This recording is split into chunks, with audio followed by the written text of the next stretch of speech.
For Nigeria, 2025 was a year of gains on the macroeconomic front, but not without its challenges and setbacks. Mr. Niyi Yusuf, Chairman, Nigerian Economic Summit Group, and Managing Partner of Veraki, a member of Anderson Consulting in Nigeria, sheds more insights on 2026 and what businesses should be more focused on, separating signals from the noise and building on what we already know and even thinking more about some of the unknowns. Hello, this is a special edition of Global Business Insights where we share some final thoughts and we also summarize some of the takeaways from the just concluded Federal Open Markets Committee meeting of the US Federal Reserve, where, as was expected, a decision was taken to cut rates by another 25 basis points.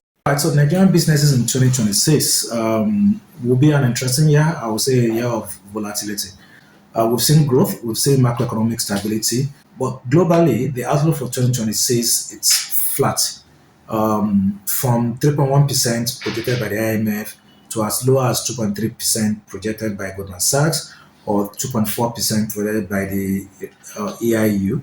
The mean suggests that global growth will barely move from 3% in 2025 to 3.1% in 2026, which is really flat or slow growth.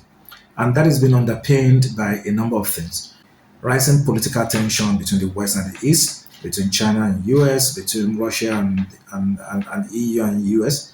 We're having rivalries in technology, we're having wars in the Middle East, we're having wars in Russia, Ukraine, concerns in the Taiwan Strait, just as we also have concerns even in the southern China Sea. And so those concerns are serious elements that can lead to trade disruptions, that can lead to supply chain disruptions next year. Inflation is trending downward globally and also in Nigeria, and energy prices seem to also be trending downwards, which is good for the global economy, but of course of concern for Nigeria and the OPEC countries. But fundamentally, if I look at Nigerian businesses next year, we'll be talking really about managing risk. It promises to be a volatile, uncertain, complex, and ambiguous world.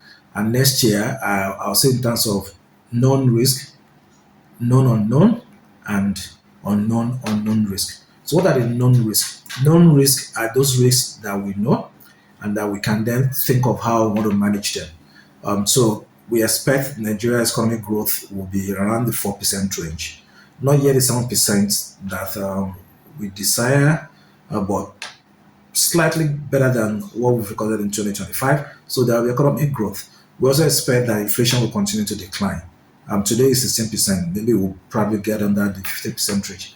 And exchange rate stability has been achieved. But Nigeria continues to face debt pressure, and of course, next year will be an electionary campaign. So those are the known, the risks that businesses need to worry about. Then we have the known unknowns, risks that we think will happen, but we don't understand the dimensions of what will happen. First on that will be the new tax acts. The new tax act, 4 of them will come into operations next year, and that will have implications for businesses, be it small or large businesses. Second is a recapitalization in some key industries, so like the banking industry, the insurance industry, the pensions industry. They are all undergoing recapitalization exercises that should end sometimes next year, which in truth should provide more capital that can then, in theory, be used for lending to the private sector if it's not warehoused in CRR or for treasury bills, etc. So the capitalization in the financial services industry is an unknown risk that we don't know how that will pan out. Of course, the other one is really around the political issues. We have elections coming up next year. So elections in some state next year, but national elections and campaigns and primaries will happen next year. And so more money in circulation likely, less attention on governance and more on politics, and that will have implications for the economy, but more importantly also for central bank as it tries to mop up liquidity to rein in inflation. A big known unknown to my mind is USA. US and the designation of Nigeria as a country of particular concern, CPC. Um, if you look at the national security strategy of the US that was released a few days ago, 33 pages, all of Africa was three paragraphs, less than half a page. So it shows less attention to Africa from the US, at least for the next 2 or 3 years, and more focus on trade, on investment, and I dare say on extraction, and probably less on governance. So what would that mean for competition? What would that mean for flow of capital, for FDI? Those are things to worry about in terms of known unknowns. Now, the third category will be the unknown risk, the unknown unknown, things we don't know and we can't begin to dimension. One of them will be security. The government is now paying great attention to security. So, what will happen? And how would that improve logistics and movement of goods and services and people across the country? It's something to think about. Second is our bad neighborhood. We have military coups, so we have pretty poor bad neighbors. What would that mean for migration? What would that mean for cross-border trade?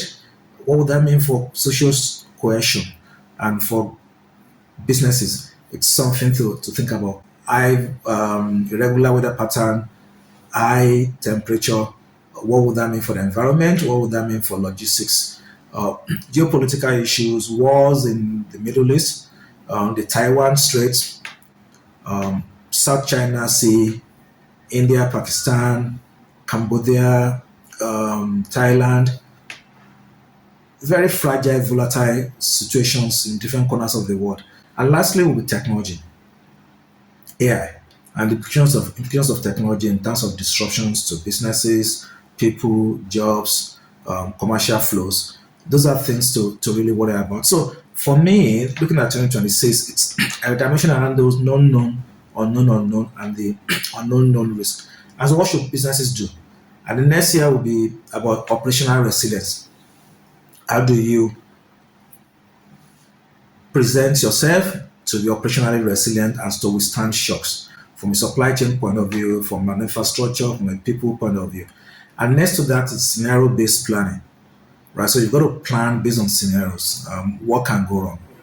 Whatever can go wrong will go wrong. So plan based on scenarios, and then you've got to have focus on your customer and have more customer intimacy so that you know what the customer is thinking, what the customer wants, and you can present yourself and prepare your company to be able to deliver on what the customer is looking for. And that means adaptability, that means agile execution. Right? So you must be adaptable to the changes that will come. I must be able to execute and change rapidly to meet changes in the environment and changes in customer needs. And as you do all that, focus on regulations, on governance, risk, and compliance to ensure that you are running a compliant businesses that is not just meeting customer needs, but also meeting regulatory and stakeholder needs. And that presents you to survive not just 2026, but long, more than far than 2026. In support of our goals, in light of the balance of risks to employment and inflation, today the Federal Open Market Committee decided to lower our policy interest rate by a quarter percentage point. The move also signaled caution in terms of expecting further rate cuts, as 3 members voted for no cuts in 2026, and the statement language suggested there may be no further cuts for a while, perhaps until the new board chair settles in. Markets were relieved, however, that there were only 2 hawkish dissenters as we saw the Dow extending gains after the rate cut announcement. Looking at the summary of economic projections, the Fed now sees much higher 2.3% GDP growth in 2026 compared to 1.8% expected in the previous projection. The unemployment rate in 2026, that's the median, was unchanged at 4.4%, while the median core PCE, personal consumption expenditure index, that's the Fed's inflation print in 2026, was reduced to 2.5%. Since the last meeting, a government shutdown that will hurt growth, weaker jobs growth, and tame inflation may have convinced more members to vote to ease rates.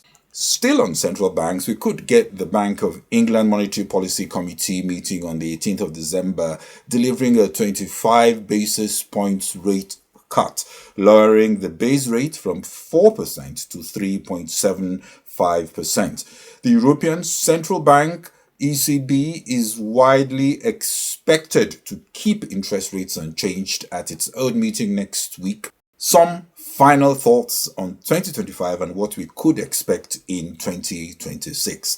Analysts are predicting artificial intelligence will continue to drive markets in 2026, though investors should expect volatility due to speculative trading. This week, Amazon committed to investing over $35 billion in India's cloud and artificial intelligence space by 2030.